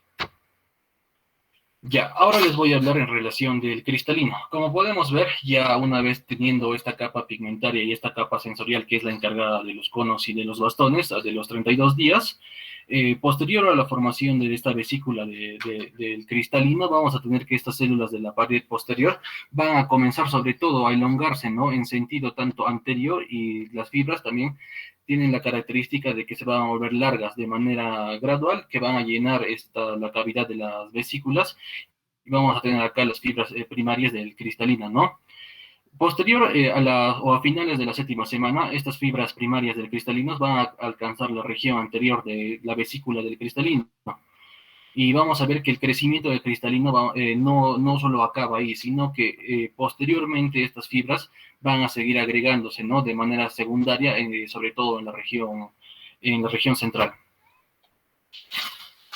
Ya, ahora les voy a hablar sobre la coroides, la esclerótica y la córnea. Vamos a ver que, bueno, a la culminación de la quinta semana, el primorio del ojo se va a hallar rodeado por un mesénquima laxo, ¿no? Esta se diferencia, vamos, sobre todo en la 20ª semana, que es una capa interna, ¿no? Y que produce la coroides, que es muy vascularizado. Incluso acá podemos ver que este tiene un nombre propio, ¿no? Que va a ser un plexo vascular coroideo. Y bueno, y una capa externa que se convierte en la esclera y continúa con la dura madre, bueno, en la región de la parte del nervio óptico. Luego vamos a ver que a la 15ª semana se forma por medio de una vascularización, tanto la cámara anterior, dividiendo a su vez esta por medio del iris con la sustancia propia de la córnea. Ya, ahora les voy a hablar en relación del cuerpo vítreo. Este cuerpo vítreo se caracteriza porque, sobre todo porque se forma en el interior del cáliz óptico y va a tener una función en cuanto de va a estar en relación con el humor vítreo, ¿no? Como sabemos, el humor vítreo también va a ser de dos tipos, uno primario y otro secundario. El tipo primario se caracteriza por ser a partir de células mesangiales y tiene la característica de tener una matriz gelatinosa. En cambio, este cuerpo vítreo secundario tiene una capa interna del cáliz óptico y está compuesto por hialocitos, por colágeno y también por ácido hialurónico. Ya, ahora les voy a hablar en relación del nervio óptico. Bueno, esta capa óptica se va a comunicar por el cerebro, como les comenté anteriormente, por medio de este tallo óptico, ¿no? Esta área se llama también la fisura coroidea, y vamos a encontrar que en esta fisura se van a hallar también la parte vascular, que van a ser los vasos hialoideos, ¿no? Luego, bueno, acá también los vasos hialoideos. Luego vamos a ver que en el regreso al cerebro, estas fibras nerviosas de la retina se van a hallar tanto en la pared interna del tallo óptico, y vamos a ver que a nivel de la 7ª semana del desarrollo se van a cerrar estas fisuras, ¿no? Debido a un aumento de las fibras nerviosas, lo que va a ocasionar una unión tanto de la parte de la pared interna y también de la pared externa. Y la capa interna también tiene una característica porque va a proveer neuroglias y sobre todo la parte de soporte para el nervio óptico, ¿no? Ya, en relación de las glándulas lacrimales, vamos a ver que estas glándulas lacrimales se van a hallar en los ángulos superolaterales de las órbitas, también en relación con el ectódermo de la superficie, y estos, bueno, va a tener también, ¿no? Un conducto lagrimal, un saco lagrimal, y va a desembocar en un conducto naso lagrimal.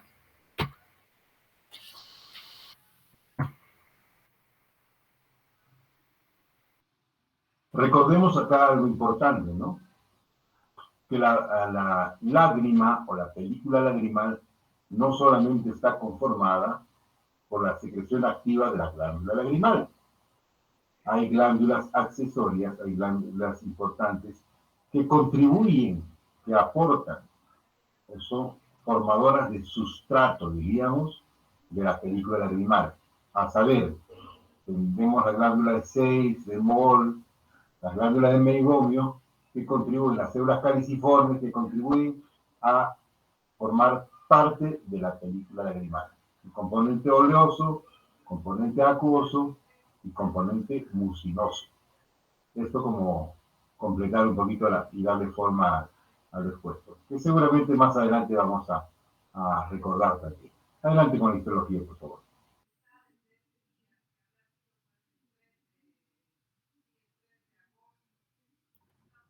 Ya.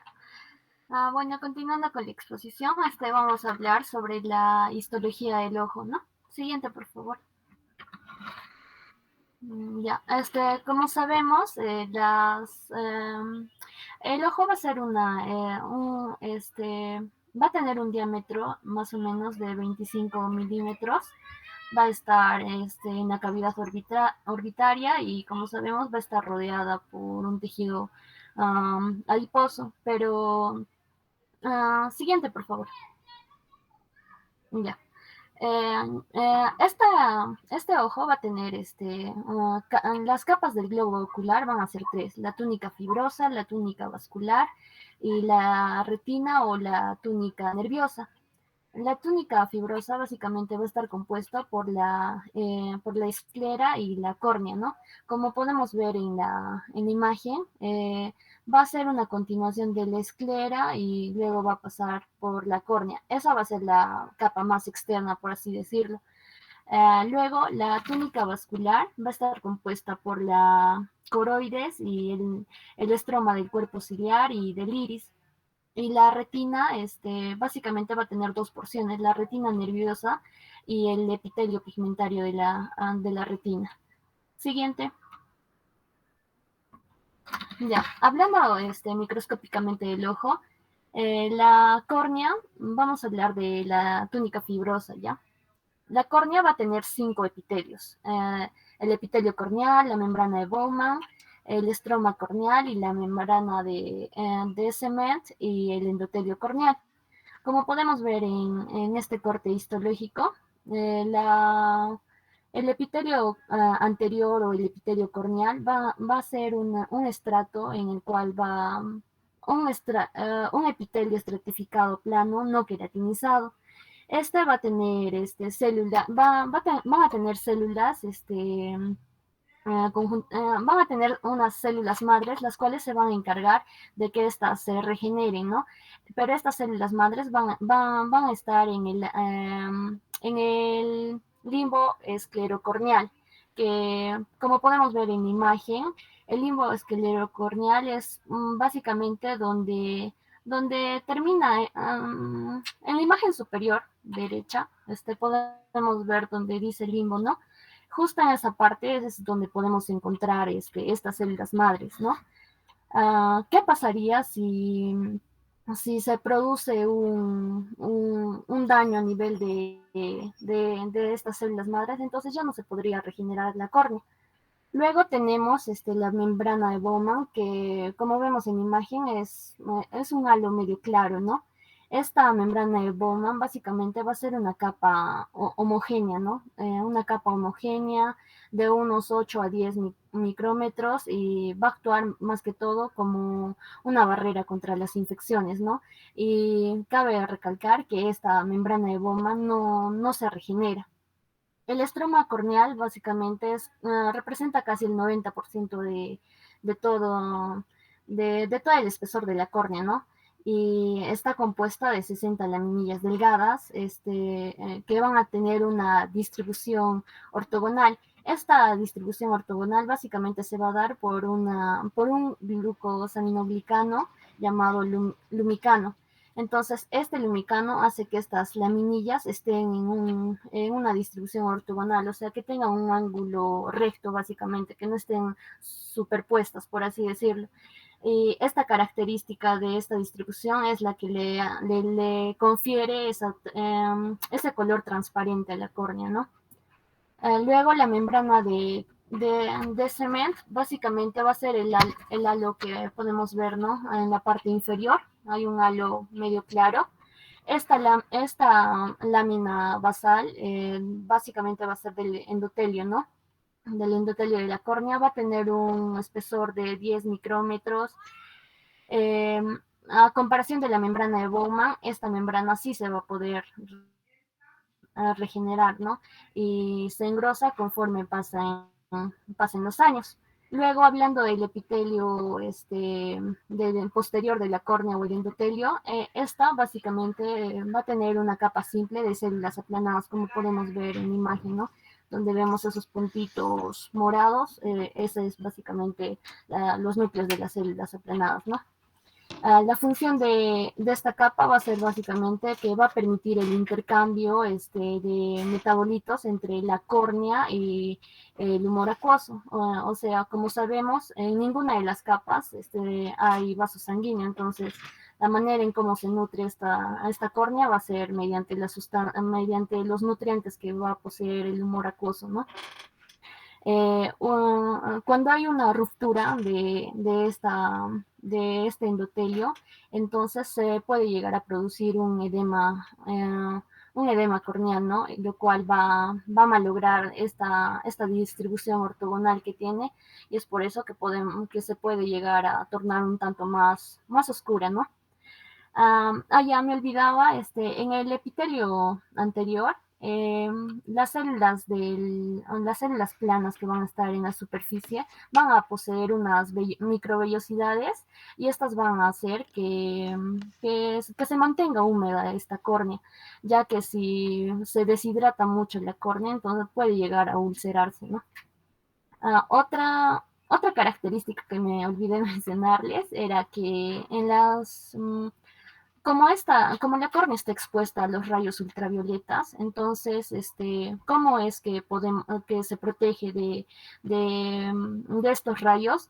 Las células, los núcleos de las células, contienen bastante ferritina y esta ferritina hace eh,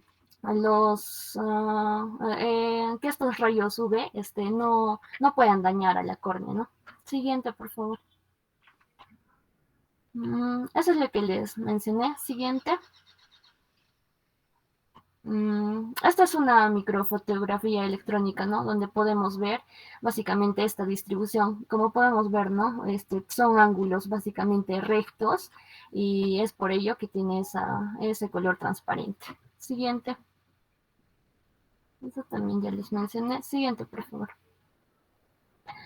Ya, como les dije, esta túnica fibrosa, también va a estar compuesta por la esclera. La esclera básicamente va a ser una capa opaca que está compuesta principalmente por tejido conjuntivo denso, ¿no? Y va a poseer tres capas: la lámina epiescleral, la sustancia propia y la lámina supracoroidea. Se dice que esta esclera tiene un color un tanto blanco opaco, algo así, ¿no? Entonces, pero el color, cuando somos niños, las escleras son un tanto más azuladas porque la esclera es delgada, pero a medida que vamos creciendo, o los adultos, por ejemplo, esta esclera va tornándose de un color medio amarillento, ¿no? Luego tenemos también el limbo esclerocorneal, es donde es la zona de transición entre la esclera y la córnea, ¿no? Es ahí donde podemos encontrar el conducto de Schliemann. Este conducto básicamente va a servir para que se drene el humor acuoso, ¿no? Cabe mencionar que si estos conductos de Schliemann, por ejemplo, se llegan a obstruir, va a producir una patología. Tal vez sepan qué es lo que podría llegar a producirse si es que aumenta la presión a nivel del ojo.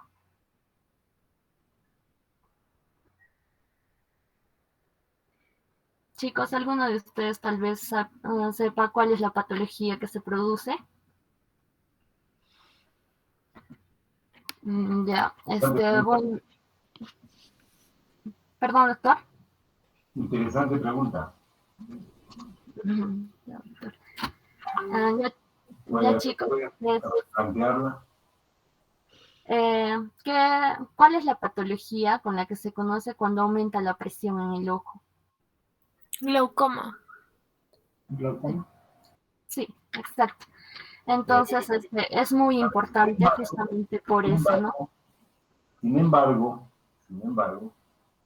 no toda hipertensión ocular es glaucoma. Existe la posibilidad de que haya hipertensión ocular solamente y no glaucoma. El glaucoma es otra entidad patológica que tiene otra connotación. Vamos a avanzar más adelante, pero bien la idea, ¿no? Okay. Continúa, por favor. Ya, siguiente, por favor. Ya, siguiente. Ya, luego, al hablar de la túnica, siguiente, por favor, túnica vascular. No, atrás, perdón. Ya, el iris básicamente va a estar compuesto por un estroma, ¿no? De tejido conjuntivo muy vascularizado, básicamente. Por debajo de este estrato está el mioepitelio pigmentario anterior, que lo conforma el músculo dilatador del iris, ¿no? Este músculo dilatador del iris va a estar inervado por fibras parasimpáticas. Fibras simpáticas. Y el músculo del esfínter de la pupila es quien va a estar inervado por fibras parasimpáticas, ¿no? Luego vamos a tener el cuerpo ciliar, que las capas de este cuerpo ciliar van a ser semejantes a las del iris, ¿no? Va a haber una capa externa de músculo liso, el músculo ciliar y una porción longitudinal, una porción oblicua y una porción esfinteriana. Los procesos ciliares básicamente van a cumplir estas funciones, ¿no? Lo que es la secreción del humor acuoso para que para que le proporcione nutrición, ¿no? A la córnea. Luego va a formar parte también de la barrera hematoacuosa y también es ahí donde van a estar, ¿no? El ligamento suspensorio del cristalino. Siguiente, por favor. Ya como podemos ver en la imagen, ¿no? Ahí podemos ver, por ejemplo, el epitelio pigmentario anterior, epitelio pigmentario posterior, y también podemos ver el músculo esfínter de la pupila, ¿no? Siguiente. Ya, en la túnica vascular, básicamente, esta va a ser la capa en donde se encuentran los vasos sanguíneos, ¿no? Esta va a cubrir a la retina y se va a dividir en dos, una capa coriocapilar conformada por vasos y en un solo plano, el cual va a nutrir, ¿no? Y proteger también a la retina, y la membrana de Busch, o llamada lámina vitre, ¿no? La cual va a sostener a la retina. Siguiente, por favor. Bueno, al hablar de la capa de la túnica nerviosa o la retina, esta va a estar compuesta por dos capas, como les mencioné. La retina nerviosa o retina propiamente dicha y el epitelio pigmentario, ¿no? Siguiente. Ya, la retina va a estar compuesta por 10 capas en un epitelio. La primera capa va a ser el epitelio pigmentario. Esta va a conformar la barrera hematorretiniana y la cual va a cumplir la función de absorción de luz, restauración de la fotosensibilidad y fagocitosis y eliminación de discos membranosos, ¿no? Siguiente, por favor. Ya, como podemos ver, esta capa va a tener unas células cúbicas simples, ¿no? Que van a estar protegidas, que van a contener la melanina. Siguiente, por favor. La segunda capa es la capa de conos y bastones, ¿no? Estos van a ser segmentos externos de las células fotorreceptoras cuyos núcleos forman la capa nuclear, ¿no? Externa de la retina, como son los bastones y los conos. Los bastones son más sensibles a la luz, es por ello que la imagen obtenida se compone de tonos grises, ¿no? Son los que usamos básicamente en nuestra visión nocturna, por así decirlo. En los conos vamos a tener tres tipos, ¿no? La L, M y S. En cada cono va a poseer un tipo de molécula de pigmento visual, ¿no? Que se va a activar cuando se absorbe la luz. La alteración en uno de estos conos puede producirnos una ceguera, ¿no? Por colores, lo que conocemos como el daltonismo. En el daltonismo básicamente va a haber una dicomatia, ¿no? Porque va a haber la alteración en uno de estos conos.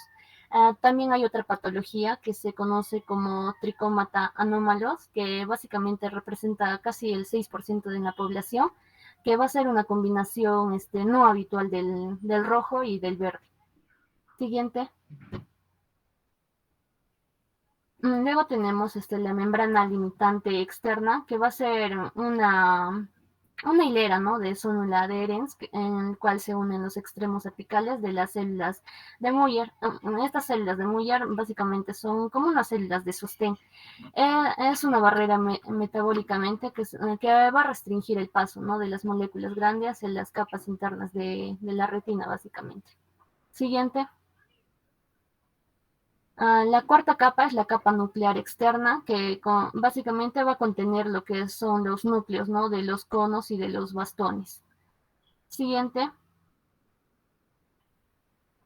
La quinta capa es la capa plexiforme externa. Esta va a estar formada por las evaginaciones de los bastones y de los conos, ¿no? Y también vamos a encontrar lo que son células bipolares, células de Muller o células amacrinas y las células bipolares, como podemos ver en la imagen, ¿no? Y aquí es donde se realiza la sinapsis con las células ganglionares y las células bipolares, ¿no? Siguiente. La sexta capa es la capa nuclear interna.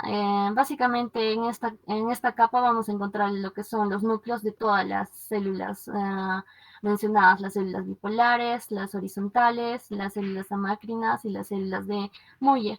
Estas células bipolares establecen lo que es la sinapsis entre de las células ganglionares, ¿no? Las células horizontales son neuronas intercalares multipolares. Las células amacrinas, como podemos ver en la imagen, conectan con las terminaciones de los axones de las células bipolares, ¿no? Y las células de Muller van a formar básicamente el armazón para toda esta retina, ¿no? Siguiente. La séptima capa va a ser la capa plexiforme interna. Esta básicamente es una región en la que hay una conexión sináptica, ¿no? Entre las células bipolares, amacrinas y las ganglionares. La octava capa va a ser la capa ganglionar. Esta está compuesta por los somas de las neuronas y es aquí donde básicamente se origina el nervio óptico, ¿no? Siguiente, por favor. La novena capa va a ser la capa de las fibras del nervio óptico, ¿no? Que contienen básicamente axones de estas células ganglionares. Y por último, la décima capa que es la membrana limitante interna, ¿no? La cual va a separar la retina del humor vítreo. Siguiente, por favor. Ya, bueno, como podemos ver en estas imágenes, vemos, ¿no? Lo que es el disco óptico, en la cual se considera como un punto ciego, ya que no va a poseer estas células las células fotorreceptoras, ¿no? Y es aquí donde confluyen básicamente los nervios, ¿no? Luego podemos apreciar también lo que es la fobia central y la mácula lútea, ¿no? ¿Alguien sabe, por favor, de mis compañeros, qué es la fobia central?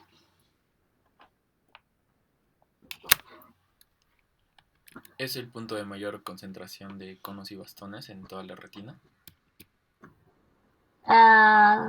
Sí, pero sobre todo de los conos. Aquí hay bastante lo que son los conos. Bueno, básicamente esto es como una depresión de la mácula lútea y como le dijo el compañero, va a haber una bastante concentración de conos. Se dice que esta evaginación se forma porque básicamente no están ya todas las capas de la retina, ¿no? Hay algunas que ya no están. Siguiente, por favor.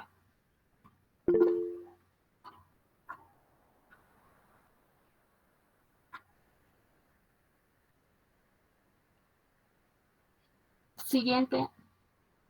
Si puedes pasar a la imagen anterior, por favor, Gracie. Esta imagen debe quedar claramente graficada en nuestro concepto. Primero que nada, esta es una retinografía de la retina de un paciente X, una representación gráfica en la que reconocemos estructuras que habíamos mencionado antes. Tenemos el disco óptico o papila óptica o nervio óptico, ¿no? De donde emergen la vena y arteria central de la retina. Y siguen estas unos trayectos, ¿no? Que van a delimitar o demarcar las arcadas, en este caso las mayores que estamos viendo hacia esa orientación, que son las arcadas temporales, porque van hacia la zona temporal. Existen también hacia el otro lado las arcadas nasales. Si ven la imagen de la izquierda, de la derecha, perdón, de la derecha van a ver que los vasos son mucho más voluminosos en la zona temporal. Hacia la zona nasal tienen menor calibre, ¿no?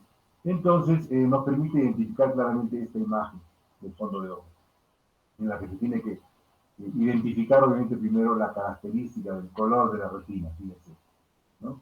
Es un color medio rosado, ¿no? Con un tinte amarillo si quieren, ¿no? Obviamente, pero se ve claramente. Si vemos hacia los extremos, en el ojo, en la imagen de la izquierda, perdón, si puedes con el cursor seguirme,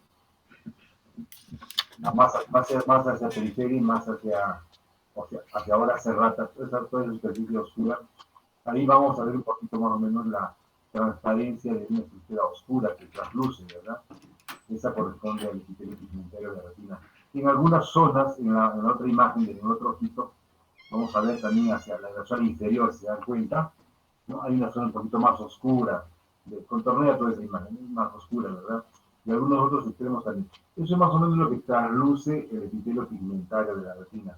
Entonces, un paciente miope, la retina se va adelgazando, merced a que esta se va elongando, se va estirando, ¿no? La esclera sigue creciendo en el paciente miope. Entonces, trasluce epitelio, ¿cómo se llama? El epitelio pigmentario de la retina es el que va interfluyendo y va a notar más o menos la atrofia retinal propia de la miopía. Es una degeneración miópica que se va instaurando progresivamente a través del tiempo.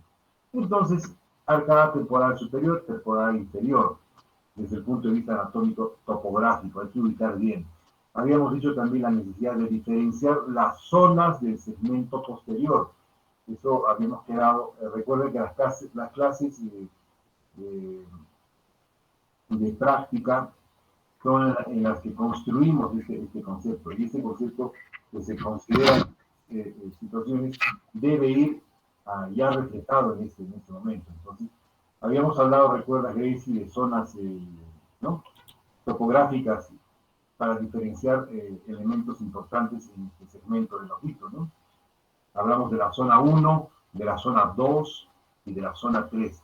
Justamente vamos a empezar a diferenciar. ¿Cuál es la zona 1? Por favor, ¿quién está ayudando con el Jairo, me parece? Ok, la zona 1 es la que está alrededor del nervio óptico, de la papila óptica.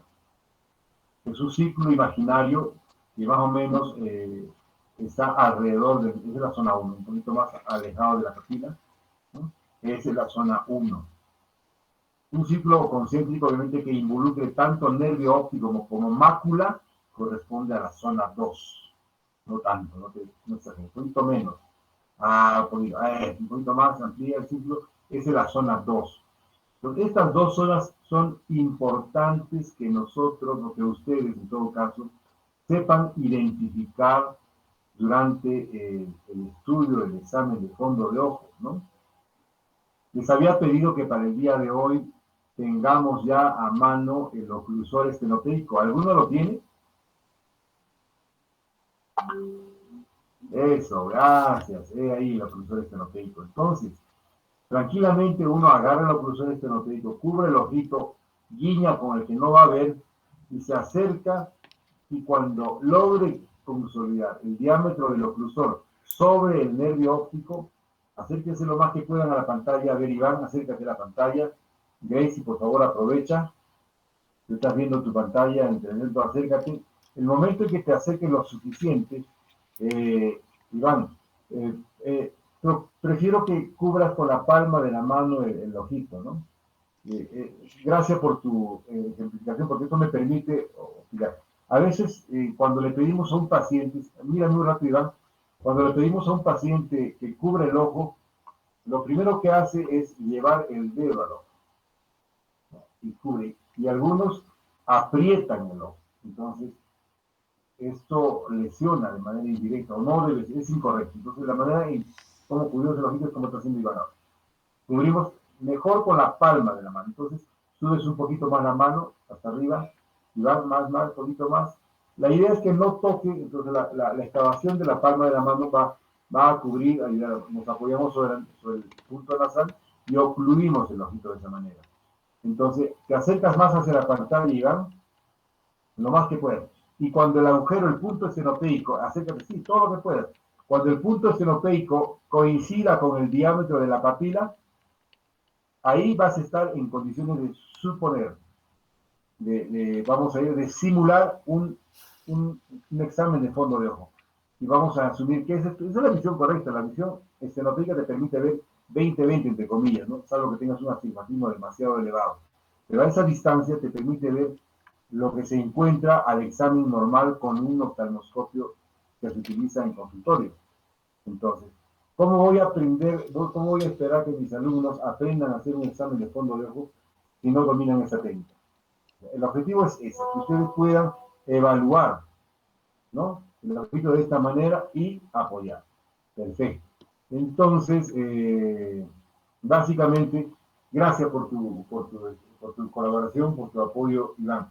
Entonces encontramos al nervio óptico, a la mácula, a los vasos sanguíneos. Inclusive a veces, ya con un paciente, con encontrar un vaso es suficiente. Fíjense, agarra cualquier vaso, por favor, amigo, de la arcada temporal con el cursor. Digamos, llegas a ver el fondo de ojo, es lo primero que encuentras, un vaso.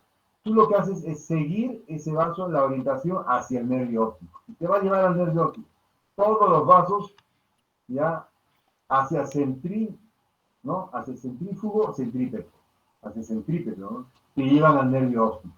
Entonces vas a encontrar. Y cuando estés en el nervio óptico, te vas hacia la zona temporal y vas a encontrar a doña mácula.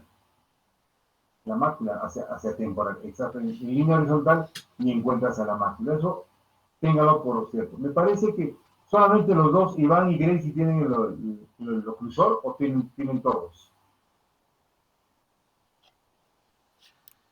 Ok, era para ¿no?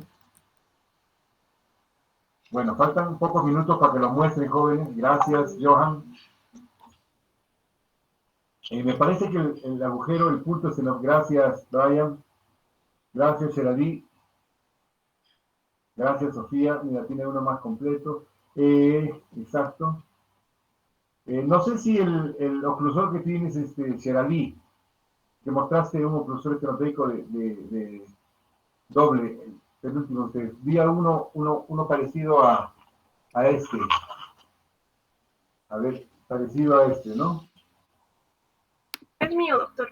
Ya. Recuerda que este oclusor tiene una característica que tiene varias cribas, ¿verdad? Sí, doctor. Ya. Tienes que usar solamente una de ellas, la central. El resto las cubres con una telita de una cosa. La idea es que utilices uno solo, porque si vas a utilizar varios, vas a perder foco. ¿Ok? Con una tela puedes cubrir. Y el resto, pues... Gracias. Perfecto. Gracias. Entonces, asumimos que todos tienen, ¿no? Entonces ya podemos ir viendo patologías propias del fondo de ojo, sí, a partir de más adelante. Continúa, por favor, Daisy. Disculpa la interrupción.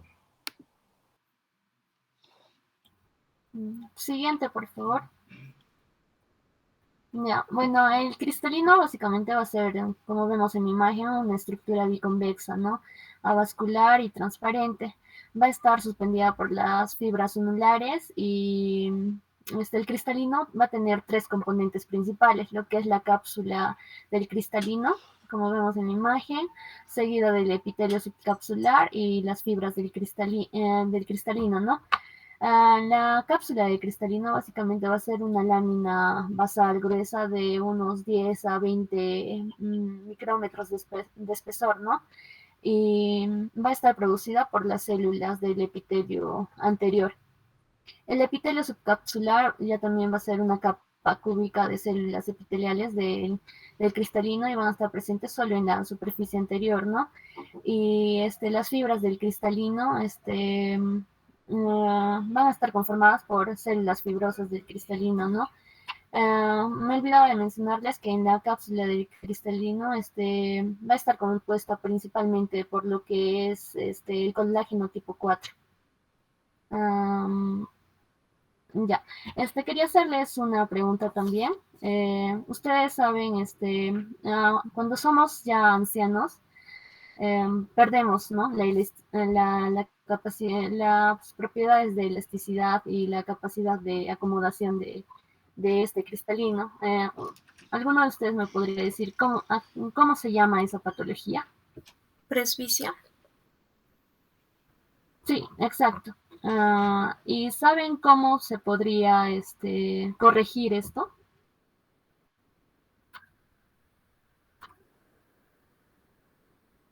Ya, bueno, para corregir esta presbiopía, básicamente, podemos llegar a usar, ¿no? Lo que son los anteojos, que los que padecen cuando ya somos un poco más ancianos y perdemos estas propiedades, es por ello que usamos, hay veces, anteojos, ¿no? También hay otra, cuando hay un cambio en la conformación de las proteínas de este cristalino, básicamente se produce también lo que es las cataratas, ¿no? Siguiente. Bueno, el cuerpo vítreo básicamente es una sustancia gelatinosa, ¿no? Transparente que va a ocupar la cámara vítrea.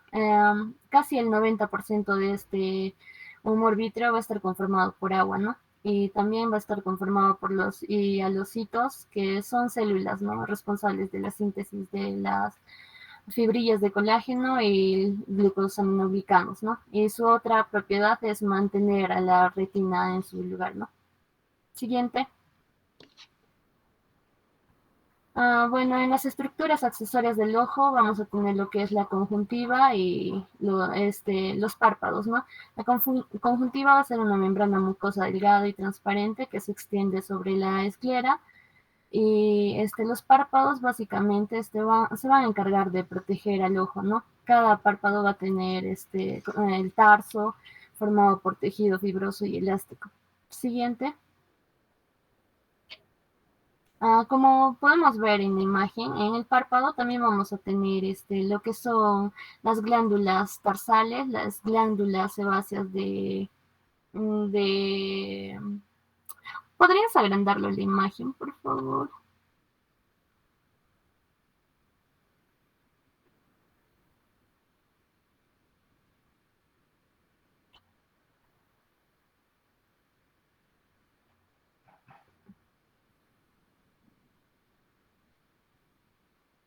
Ya, no,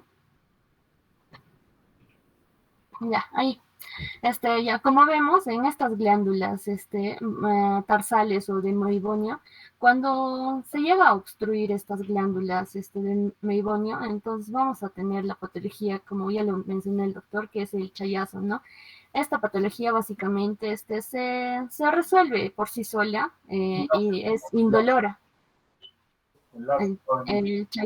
Chalas, exacto. Y luego vamos a tener las glándulas, mm, otras glándulas sebáceas. ¿Puedes subir la imagen, por favor? No, es que no veo.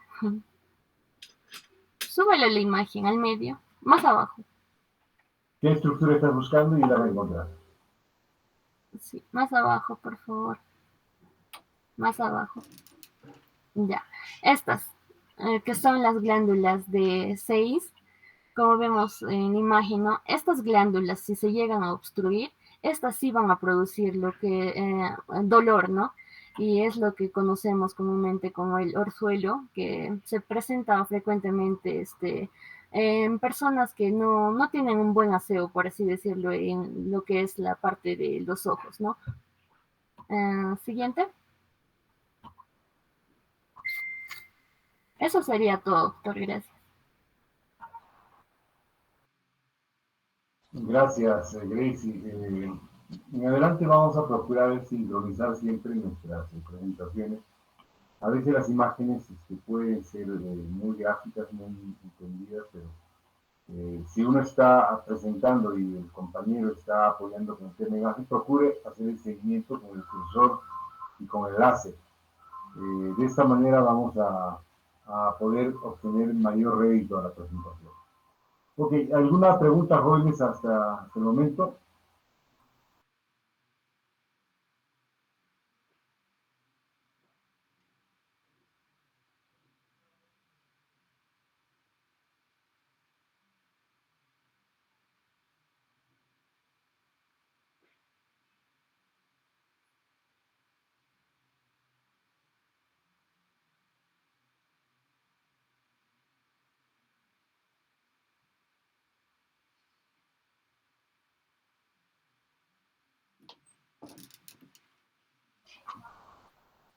No. No preguntas. Jóvenes. Grace, si no hay preguntas, ninguna duda. Entonces el cursor nos va a permitir identificar de forma más clara, ¿no? Obviamente las imágenes que pueda estar presentando. Lo importante es poder relacionar las estructuras anatómicas y los órganos vecinos, ¿no? Los senos paranasales y la sinusitis en relación, por ejemplo, a una cefalea como producto principal o referencia principal del paciente en consulta. Una cefalea frontal, ojo rojo, disminución de la goza visual, molestias, astenopia. Entonces buscamos los puntos más orbitarios superiores positivos al examen. Entonces podríamos pensar más que se trata de una sinusitis, porque la sinusitis va a ir con todo eso, con fotofobia, con dolor, con cefalea frontal, intensa, y bueno, una forma de poder tener un diagnóstico diferencial. Recuerden que el principal enemigo es el síntoma dolor en cualquier patología, ¿verdad? Cualquier cosa uno puede tolerar, menos el dolor. En todo caso, hay formas de cuantificar el dolor. Podríamos usar la escala de 1 a 10. Podríamos además usar estrategias que nos permitan identificar si el dolor realmente es de origen oftalmológico. Por ejemplo, si un paciente me dice que amanece con dolor, entonces de seguro voy a decir que ese dolor no está asociado a un esfuerzo visual. No puede ser producto de una astenopia, no puede ser producto de alguna astigmatismo irregular. Un paciente genera cefalea cuando se pone unos lentes que recién se ha hecho, sí, hay ese tipo de dolor incómodo, ¿no? Se puede generar náuseas, hasta vómitos, evidentemente cuando está usando un lente que no le corresponde. Hay muchos motivos de consulta por ese tipo de manifestación de síntoma dolor, ¿no? Bueno, jóvenes, eso es todo por hoy. Ya que no hay preguntas, dejamos de transmitir y nos vemos la próxima semana.